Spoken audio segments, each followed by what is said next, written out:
From your perspective, how would you describe that final offensive possession leading to their final possession in the bucket? It's a scramble play. They made a couple passes.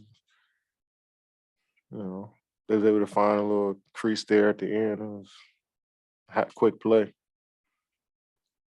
Obviously, you get a lot of attention with them defensively. How were they defending you, and what impact did it have on the rhythm you were getting into? Yeah, they did a good job of forcing me away and then helping in the paint. I just got to be more fundamental in my moves. Just feel like some shots went in and out for me today, but I still got to be. I play fast and turned the ball. I just got to slow down and play my game. But they did a good job of making me see bodies. Kevin Durant was talking about the foul discrepancy again. Just what can you guys do to kind of limit how often you guys were sending them to the line and just fouling them in general? It was 26-24 fouls. Both teams play physical. We're in the bonus pretty early in the quarters, but we don't want to do that. We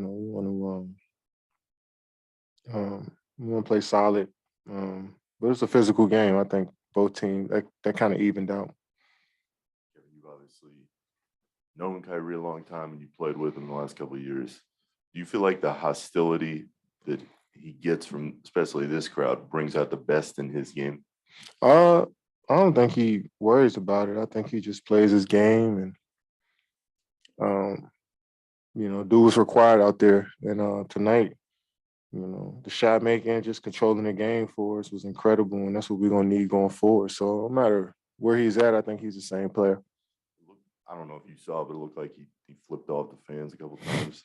Having gotten into it yourself over time with some fans, did you feel like there was anything tonight that you heard cross the line? I wasn't really focused on the fans. We know they're going to show out and support their team, but we know they're going to let Kyrie hear it as much as possible. So, it is what it is. That's a part of the sport. This is two-parter, Kevin. Do you think he's the kind of guy that, I don't know, can he take little tiny things like that and use them as motivators, or is he not a guy that kind of operates that way? I don't think he operates that way. He's just motivated just by waking up every morning and get a chance to live. That's the type of person he is, and it's extra to come out here and play a game that you love. So I don't think it does anything for him. He's the same player regardless. And the second part is, do you look at this loss as kind of, you take the 30,000 feet view and you look at it and say, all right, we got out rebounded. They kind of killed us on points in the paint.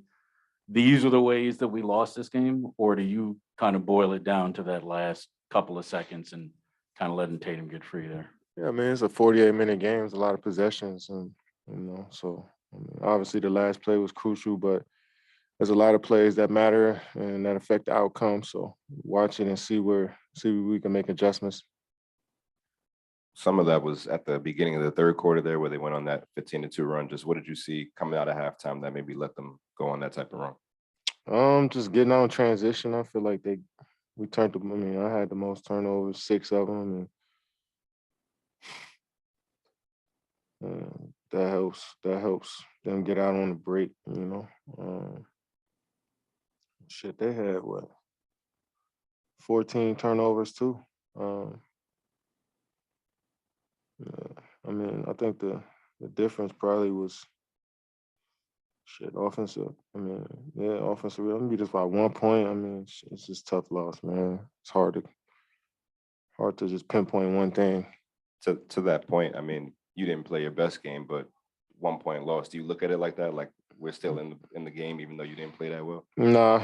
You can look at it that way, but for me, it's just see what we can correct as a team to put ourselves in a position to be successful next game. And I think we played extremely hard all night, and they were just able to come out with the victory. But it's it looks just like the rebounding and the 50, 43-29 on the boards. It's always tough to overcome, especially when they get 14 offensive rebounds. So it's a tough one, man. you said they were showing you a lot of bodies. Usually teams will try to trap or lose W after you get the ball, but they were trying to front you and disrupt your path before the ball. Was that effective in trying to wear you down and throw you off your rhythm? And how did you try to fight around that? Yeah, I mean, I feel like teams are going to be designed to try to take away some of my catches and my opportunities, and I've been dealing with it for a while, so it's on me to just keep playing through it. And I feel like I got them some good looks there in the first, second half, but they didn't fall. Maybe I was rushing a bit. My fundamentals wasn't down, trying to play before the help comes, and sometimes I rush my shots, but it's about looking at the game and seeing where I could be better individually and shifting my mindset a bit as I start the game and see where I go from there. So it's a journey, and looking forward to the next game. Kevin, I know it's tough to lose games like this, but what have you learned about the playoffs over the course of your career when it comes to a game like this where you lose late and hitting the reset button mentally and getting ready for the next one? That they still sting, even though we know it's a series and they sting and you want to move past it, but it's gonna be good to look at the game and see where we can get better. And we understand this is a series and we got another opportunity to come in here and get a W on their home floor. So we got to try to, move past this one and